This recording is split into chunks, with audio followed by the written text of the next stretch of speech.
सत्य कल्पना से अधिक सुंदर भी हो सकता है और अधिक कष्टकारी भी। मैं जानता था कर्ण, परंतु मैं ये कभी नहीं चाहता था कि तुम इस कष्ट को सहो। अगर आप ऐसा नहीं चाहते तो ऐसा नहीं होता केशव। एक बात मैं समझ चुका हूं कि इस सृष्टि में सब आप ही की इच्छा से होता है, आप ही के अनुसार होता है, ठीक वैसे ही जैसा आप चाहते हैं। पीड़ा केवल कष्ट नहीं देती मित्र, पीड़ा कभी कभी हमें उचित मार्ग चुनने में हमारी सहायता भी करती है। एक पीड़ा कभी कभी हमारे अन्य कष्टों का निवारण भी करती है। कर्ण, इस सत्य का भान होना तुम्हारे लिए उचित था, परंतु अब मैं तुमसे ये जानना चाहता हूं कि इस पीड़ा का तुम सकारात्मक प्रयोग कैसे करोगे। जिस सत्य ने मेरे जीवन को,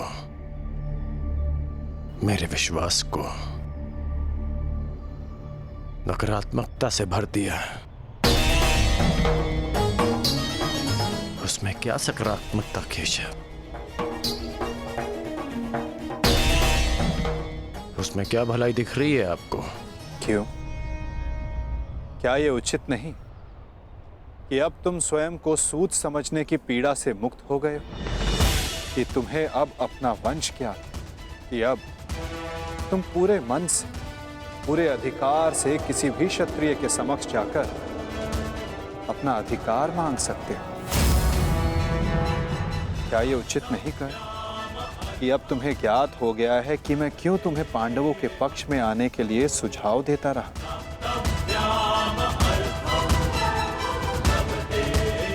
एक सत्य संसार बदल सकता है और अब तुम्हारा संसार बदल चुका है मित्र। तो क्या ये श्रेष्ठ नहीं कि तुम अपना पक्ष और निर्णय दोनों बदल दो? तुम सबसे ज्येष्ठ कौन्तेय होकर अर्जुन, भीम, युधिष्ठिर, इन सबसे ज्येष्ठ,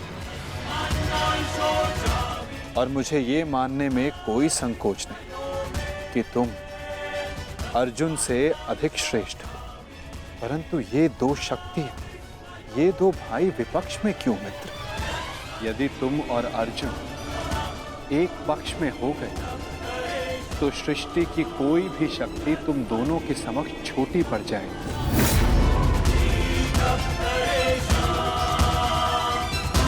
तुम्हें और अर्जुन को मेरी, वासुदेव तक की आवश्यकता नहीं पड़ेगी मित्र।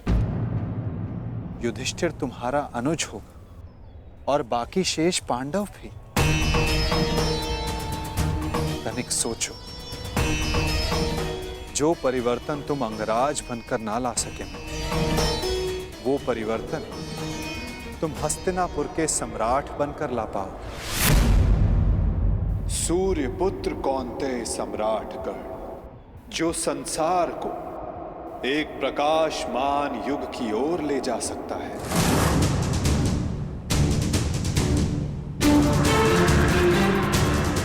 मैं केवल तुम्हारे भविष्य की बात नहीं कर रहा हूं कर्ण, मैं उस भविष्य की बात कर रहा हूं जिसकी हस्तिनापुर को आवश्यकता है।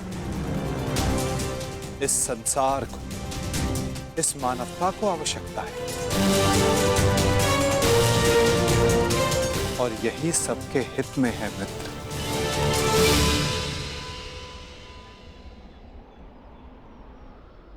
ठीक है, एक बार मैं आपकी बात मान भी लूं, हस्तिनापुर का सिंहासन जीत भी लूं,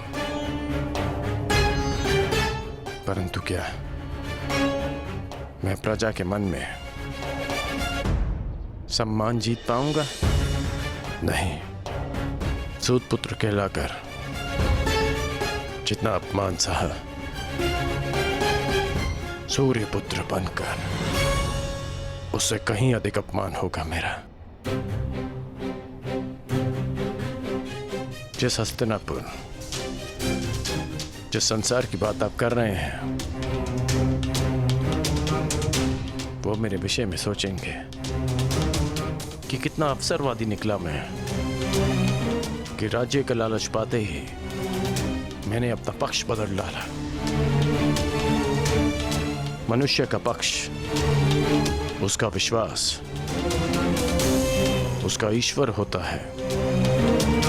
मेरे जन्म का सत्य बदल जाने से क्या मैं अपने ईश्वर को बदल डालूं?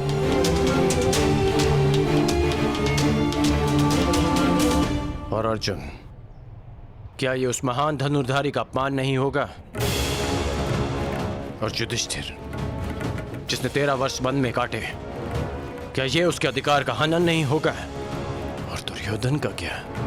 दुर्योधन की मित्रता ने वट वृक्ष बनकर मुझे संसार के ताप से बचाया, मुझे छाया दी। और जो वृक्ष छाया देता है उसे काटा नहीं जाता, उसकी रक्षा की जाती है। धिक्कार होगी मुझ पर यदि ऐसा विचार मेरे मन में भी आया।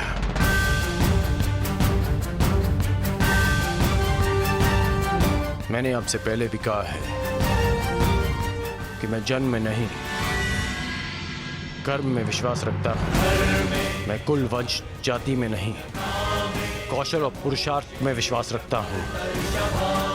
जब मेरी जन्म माता ने मुझे त्यागा तो एक सूत ने मुझे पाल पोस के बड़ा किया।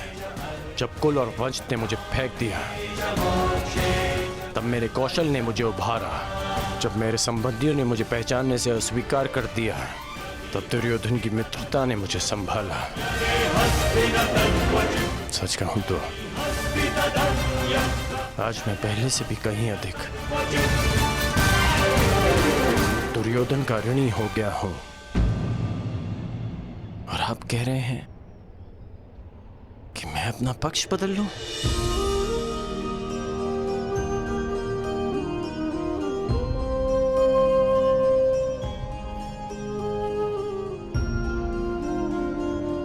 मैं अभिभूत हुआ तुम्हारे इन वचनों से कर्ण, परंतु मेरी इच्छा सदा यही है कि तुम मेरे साथ रहो और मैं तुम्हारे। परंतु निर्णय लेना तुम पर निर्भर करता है मित्र।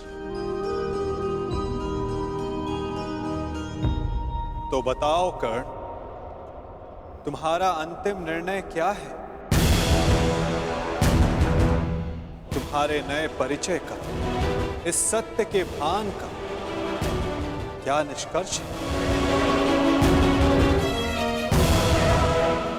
एक ही निष्कर्ष है और एक ही निर्णय। या तो मेरे मित्र दुर्योधन के शीश पर राज मुकुट होगा या इस कर्ण के धड़ पर शीश ही नहीं होगा।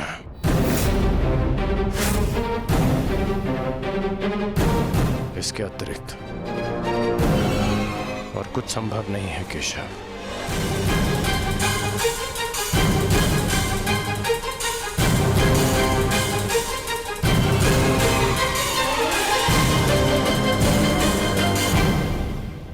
आपसे एक विनती है केशव कि मेरी जन्म कथा गुप्त रखिएगा।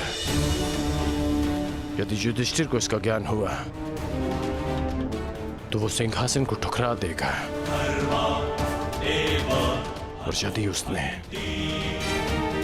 साम्राज्य मुझे सौंप दिया तो मैं उसे दुर्योधन को सौंप दूंगा। और यदि समाज को इसका भान हो गया तो वो माता कुंती को ठुकरा देंगे। इसलिए यह सत्य हमारे मध्य ही रहे, यही श्रेष्ठकर है। मैं चाहता हूं कि आप मेरी मृत्यु तक मुझे राधे कहकर पुकारें, कौनते ही नहीं।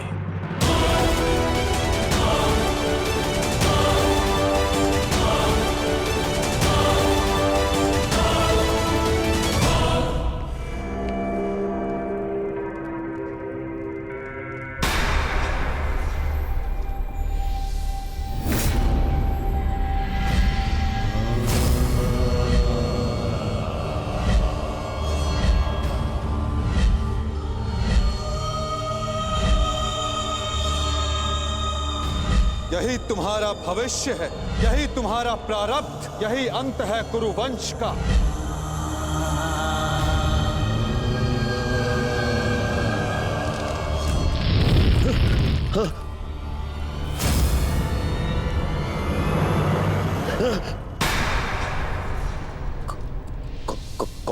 कौन है आप? है? ये क्या कह रहे हो दुर्योधन? मामा हूँ, मामा। नहीं नहीं, ये कौन है आप मुझसे ये प्रश्न करने वाले?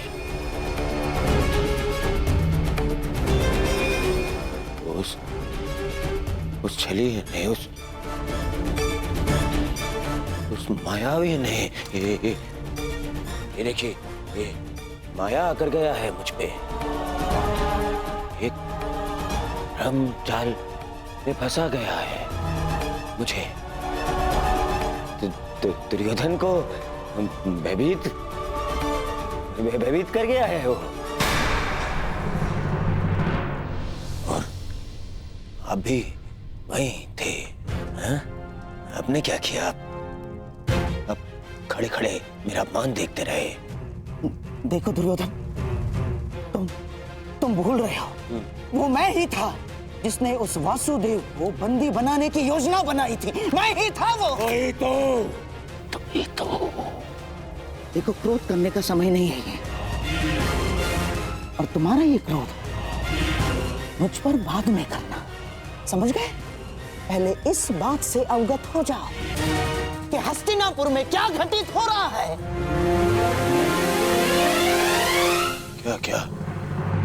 क्या घटित हो रहा है हस्तिनापुर में? वही तो मैं तुम्हें कब से बताने का प्रयास कर रहा हूं, परंतु तुम हो कि सुन ही नहीं रहे हो। तुम्हें कदाचित अनुमान नहीं है कि तुम्हारा परम मित्र कर्ण तुम्हारे नाक के नीचे क्या कर रहा है।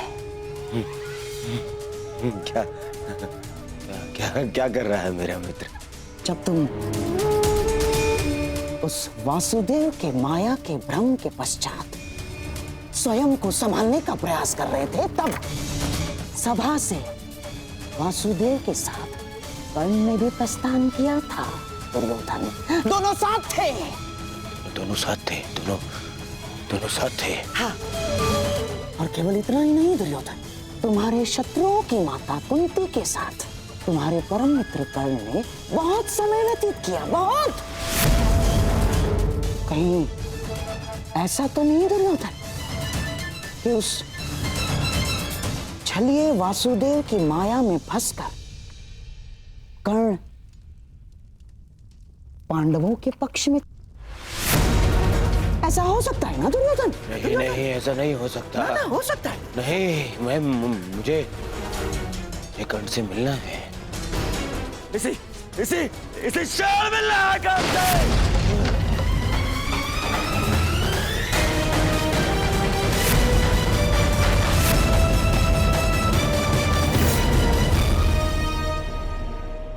जीवन कितने खेल खेलती है ना हमारे साथ केशव।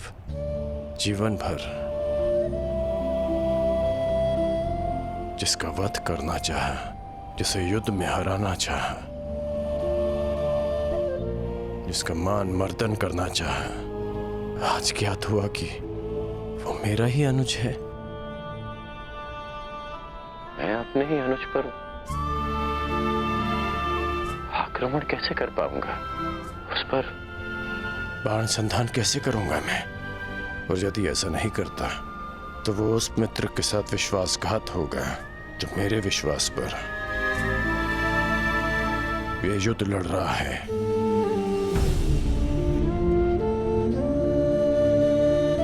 क्यों नियति हमारे साथ ऐसा खेल खेलती है? क्यों वो दो भाइयों को शत्रु बनाकर सामने ले आती है? क्यों वो उन्हें एक दूसरे के रक्त का प्यासा बना देती है, जिनकी धमनियों में एक ही रक्त बहता है? ये कैसी नियति है केशव?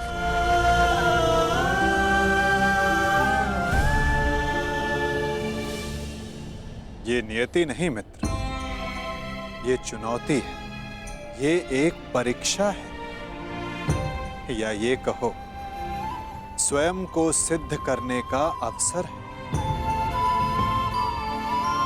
इतनी कठिन परीक्षा, इतनी कठोर चुनौती,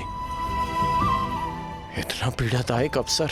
मनुष्य अपनी परीक्षा नहीं चुनता कर्ण, ये परीक्षा है जो स्वयं अपना पात्र चुनती है। ये चुनौती है जो परखने के लिए स्वयं अपना पात्र चुनती है कवचधारी वीर। माटी के तट नदी की धीमी धारा के किनारे होते हैं और कठोर पाषाण को नदी के वेग से लड़ना होता है। एक सामान्य पाषाण को हथौड़ी और छेनी की मार सहनी होती है, परंतु जिसे हीरा बनना हो उसे धरती के भीतर गहन दबाव और ताप को सहना होता है। माला बनने के लिए अपने हृदय को सुई से भिदवाना होता है। प्रकाश देने के लिए स्वयं को जलाना होता है। बांस सब होते हैं कर्ण, परंतु बांसुरी बनने के लिए तन पर घाव खाना पड़ता है। वो बड़े हों, उनके समक्ष सामान्य प्रश्न नहीं आते कर्ण। जिन्हें युद्ध की हुंकार भरनी होती है, उन्हें लाक्षागृह की अग्नि से निकलना होता है। जिन्हें युद्ध का परिणाम देना होता है, उन्हें अपना कवच भिदवाना होता है। मृत्युंजय बनने की चाह रखने वालों को प्रति क्षण मरना होता है। ये तुम्हारे समक्ष आई सबसे बड़ी दुविधा नहीं है कर्ण, सबसे बड़ी चुनौती है, सबसे बड़ा अवसर है। अब इसका चयन करना तुम पर निर्भर करता है कर्ण कि इसमें भाग लो या भाग जाओ। तो ये सब पहले आपने क्यों नहीं बताया केशव? यदि तब बता देता तो आज तुम्हारे समक्ष मृत्युंजय बनने का अवसर नहीं आता। एक मित्र के रूप में आपने मुझे बताया कि मुझे क्या चुनना चाहिए, परंतु आज मैंने सभा में उस कृष्ण को देखा जो भूत भविष्य वर्तमान सब है, जिनसे परे कुछ नहीं, जिन्हें सब कुछ ज्ञात है। तो आपको यह भी अवश्य ज्ञात होगा केशव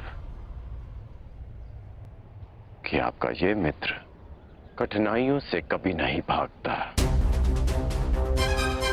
सदैव उनका सामना करता है।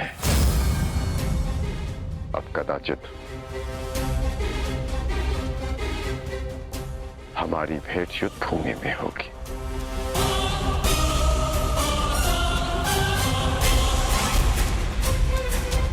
बड़ी बात केशव।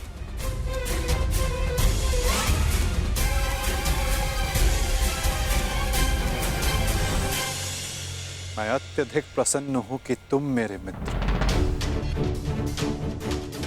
मैंने सदैव कहा है और आज पुनः कहता हूं, तुम अद्भुत हो, तुम महान, तुम एक महान मित्र हो, एक महान पुत्र हो और एक महान पिता हो। तुम इस युग की मानवता के महान रत्न होकर राधे कर।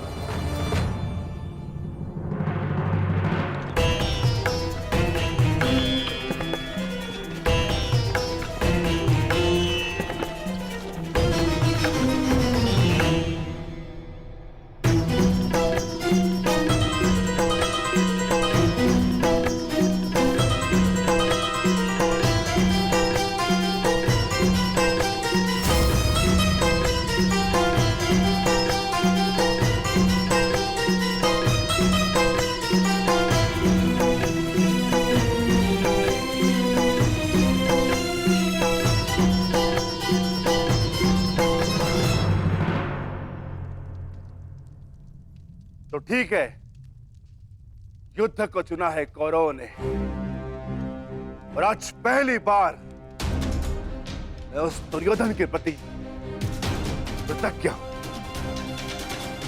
क्योंकि उसने वो चुना है जो मैं स्वयं चाहता था। अब अगला कदम क्या होगा वासुदेव? निर्देश करें, क्या करना है हमें?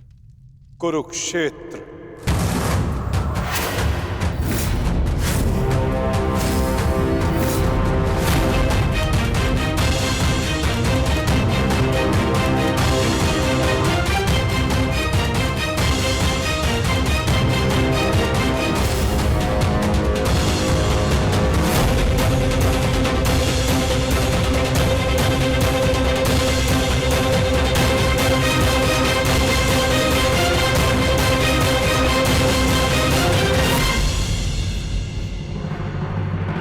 शांति प्रस्ताव इस अग्नि में जलकर भस्म हो चुका है। अब संपूर्ण भारत कुरुक्षेत्र की अग्नि में जले। अब वार्ता करने का समय नहीं रहा, अब समय है महासमर का, समय है महाभारत का।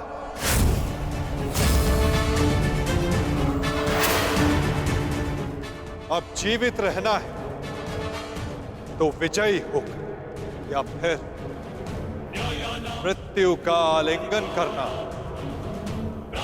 अब समय आ गया कि याज्ञसेनी के खुले केशों का प्रतिकार किया जाए। समय आ गया कि आप पांचों अपनी प्रतिज्ञाएं पूरी करें। अब समय आ गया कि संपूर्ण भारतवर्ष को पाप मुक्त किया जाए।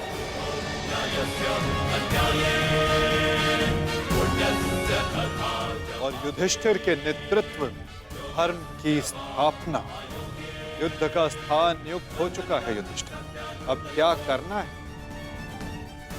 इसका निर्णय तुम्हें स्वयं करना होगा। युधिष्ठिर, हमें शीघ्र ही यहां से प्रस्थान करना होगा। पुत्रों, युद्ध के लिए तत्पर हो जाओ। हम सब तैयार हैं ज्येष्ठ पिताश्री।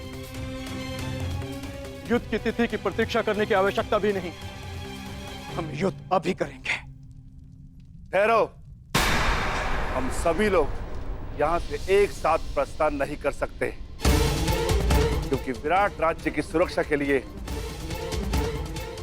हम में से किसी को यहां उपस्थित रहना होगा। ऐसा पहले भी हो चुका है और हो सकता है कि हमारी अनुपस्थिति में दुर्योधन विराट राज्य पे आक्रमण कर दे। इसीलिए हम में से किसी को भी यहां उपस्थित रहना होगा। उसकी आवश्यकता नहीं।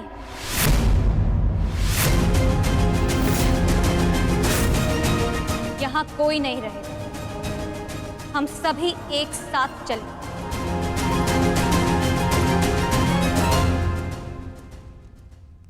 नहीं पांचाली, कुरुक्षेत्र में स्त्रियों का कोई स्थान नहीं। यदि तुम वहां रहोगी तो मन युद्ध में नहीं, और रक्षा करने में लगा रहेगी। तुम्हारा कुरुक्षेत्र में जाना उचित नहीं। उचित तो मेरा द्यूत क्रीड़ा भवन में जाना भी नहीं था आर्य, परंतु यदि मुझे वहां ले जाया गया तो अपना प्रतिकार लेने में कुरुक्षेत्र भी जाऊंगी।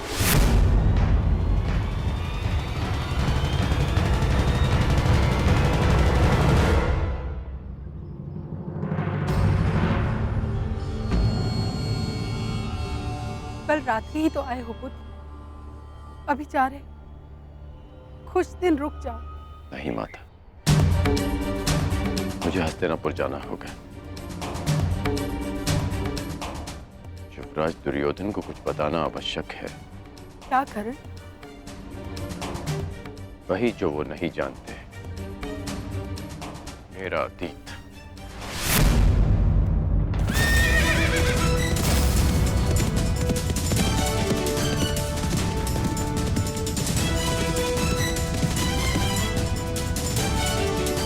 मत करो पुत्र, इसकी क्या आवश्यकता है?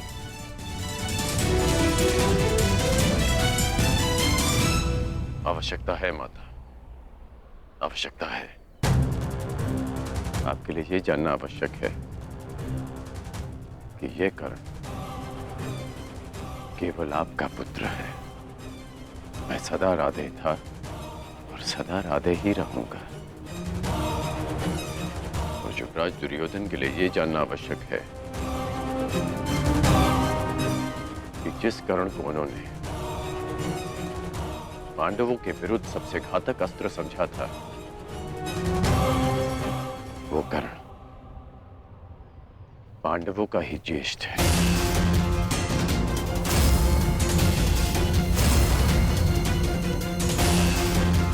कि जो कर्ण रणभूमि में उनके शत्रुओं का शत्रु बनकर आया था, वो उनके शत्रुओं का बड़ा भाई है। माता, दुर्योधन ने कभी मुझसे कुछ नहीं छिपाया, इसलिए ये मेरा कर्तव्य है कि मैं अपने मित्र को सब सच बताऊं। दुर्योधन को सत्य बताना आवश्यक है माता। ऐसा क्या है जो युवराज के लिए जान लेना आवश्यक है माता?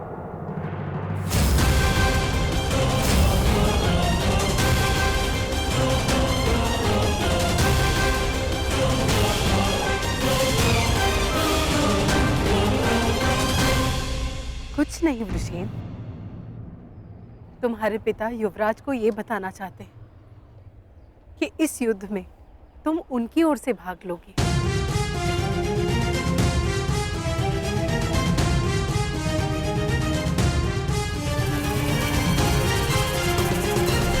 शीघ्र मिलते हैं पृष्ठदेव।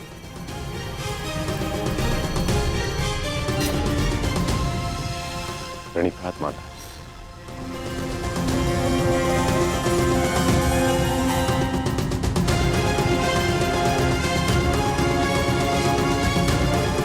चलो सारथी।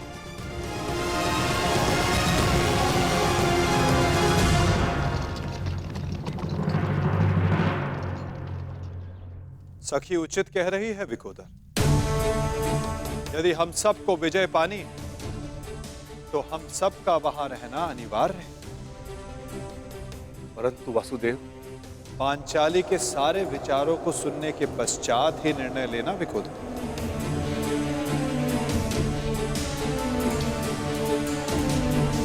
परंतु ये उचित नहीं।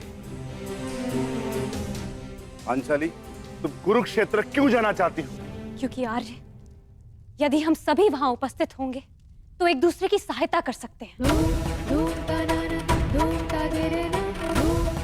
मैं मानती हूं कि मैं युद्ध कला में सक्षम हूं, परंतु मैं ये नहीं कह रही हूं कि मैं युद्ध में भाग लूं, परंतु वहां उपस्थित रहकर आप सभी के दिए गए वचनों को पूर्ण होता हुआ देखना चाहती हूं।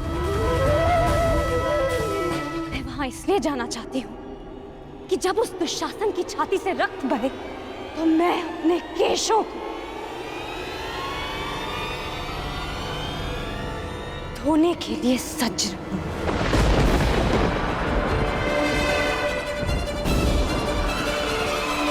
और जब दुर्योधन की मृत्यु निकट हो तो वो मेरी आंखों में देख सके और उसे हमेशा स्मरण रहे कि उसे दंड मिला है, वीर गति नहीं।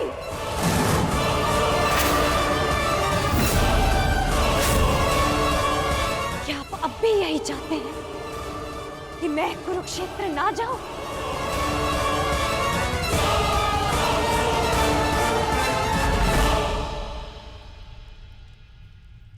कुरुक्षेत्र के लिए कूच का आदेश दीजिए केशव। अब कौरवों का संहार निश्चित है।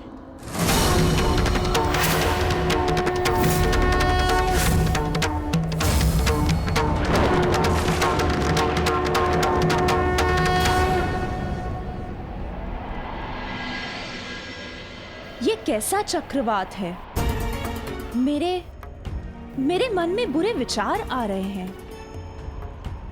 अवश्य है ये कोई अपशगुन है कुंती। मैं वचन देता हूं कि अर्जुन के अतिरिक्त आपके किसी और पुत्र का वध नहीं करूंगा मैं।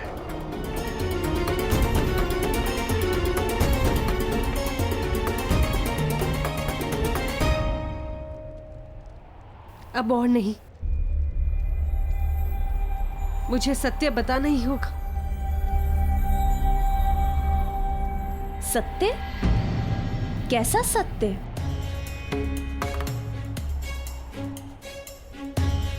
एक सत्य है दीदी,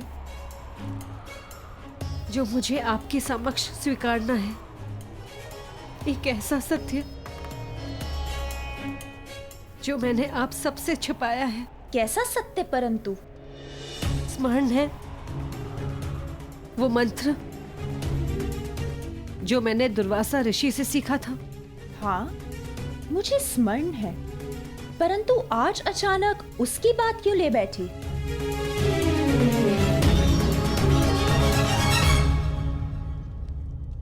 आप सब जानते हैं,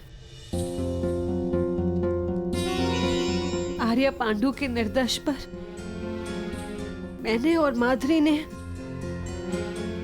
उस मंत्र का प्रयोग किया जिससे पांडव उत्पन्न हुए, परंतु मैंने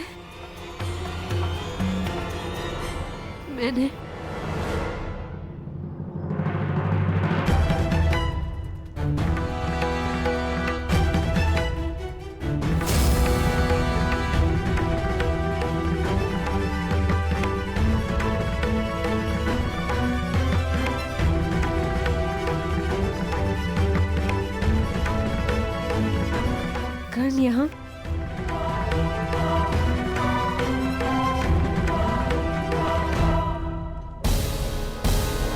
तुम्हारा परम मित्र कर्ण तुम्हारे नाक के नीचे क्या कर रहा है?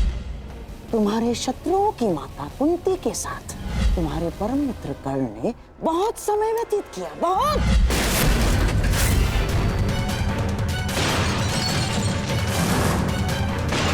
दुर्योधन, दुर्योधन देखो, देखो, शांत हो जाओ, अपने क्रोध को काबू में रखो। दुर्योधन, दुर्योधन, ये क्या कर रहे हो तुम? मैं प्रस्तुत हूं।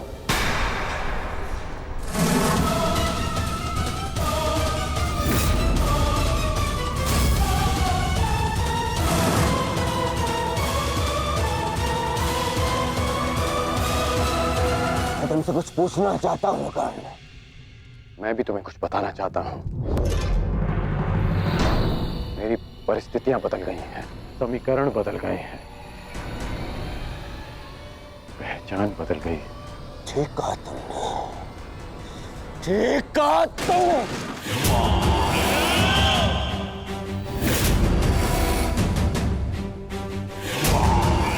समीकरण बदलते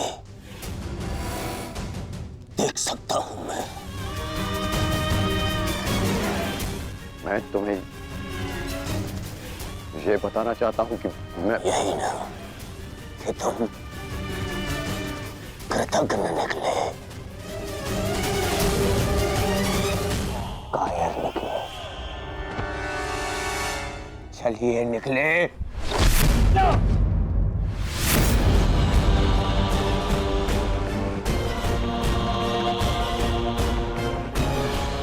क्या कर रहे हो तुम? क्या कर? दंड दे रहा हूं एक भगोड़े को, एक कृष्ण को, एक भगोड़े को जो युद्ध से पूर्व ही भाग रहा है। शांत हो जाओ, शांत हो जाओ। दुर्योधन, सब जानता हूं कि तुम उस छलिए के साथ क्यों गए थे, और माता कुंती के पास भी। तुम्हें क्या लगा मुझे क्या नहीं होगा? हाँ? अब मुझे केवल इतना बता दो कि क्या तुम उस छलिए के पक्ष में चले गए हो? क्या नया षड्यंत्र रचा रहा है वो छलिया मेरे विरुद्ध? बताओ मुझे कर्ण। क्या हो गया है तुम्हें? ऐसा कुछ नहीं है और न कभी हो सकता है।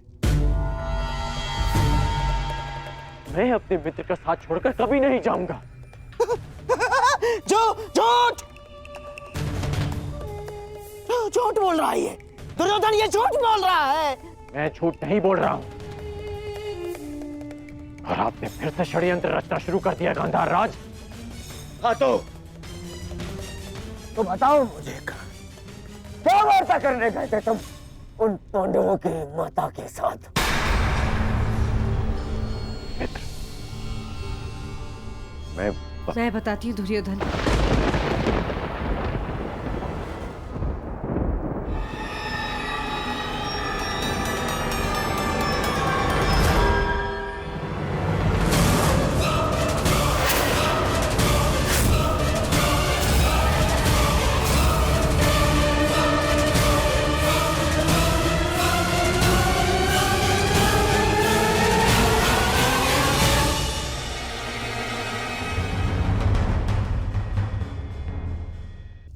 मैं बताती हूँ दुर्योधन।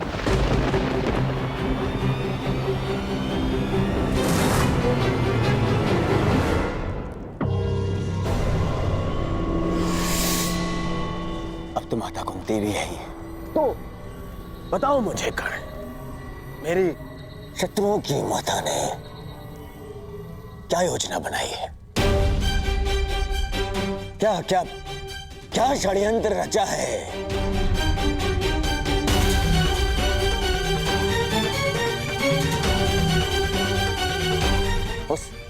उस शरीर के साथ मिलकर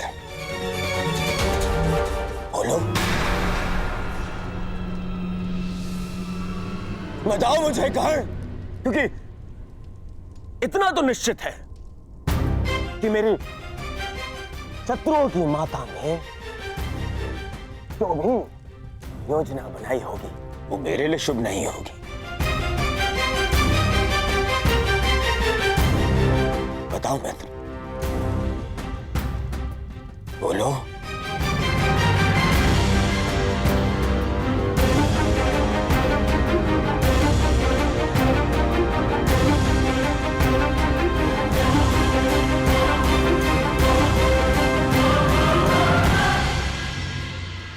आप बताइए काकेश्वरी, क्या ये चल क्या रहा है? क्या छल करने का, किसी और का अधिकार को अपने नाम पे कर लेने का गुण आपने उन पांडवों से सीखा है, या फिर उन पांडवों को ये गुण आपसे विरासत में मिला है?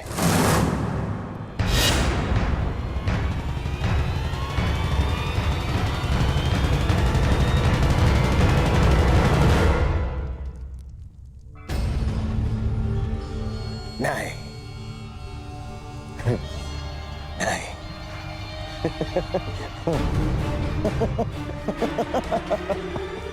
मैं भी कितना मूर्खतापूर्ण प्रश्न कर रहा हूं।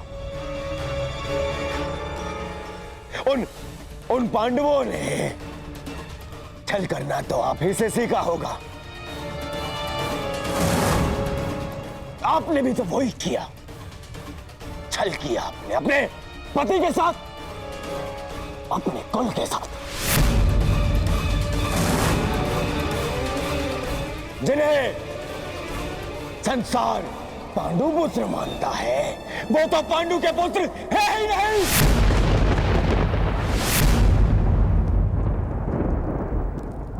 एक पति के जीवित होते हुए भी तीन तथा कथित देवताओं के साथ संबंध बनाया आपने। बस करो, ये मेरी माता है।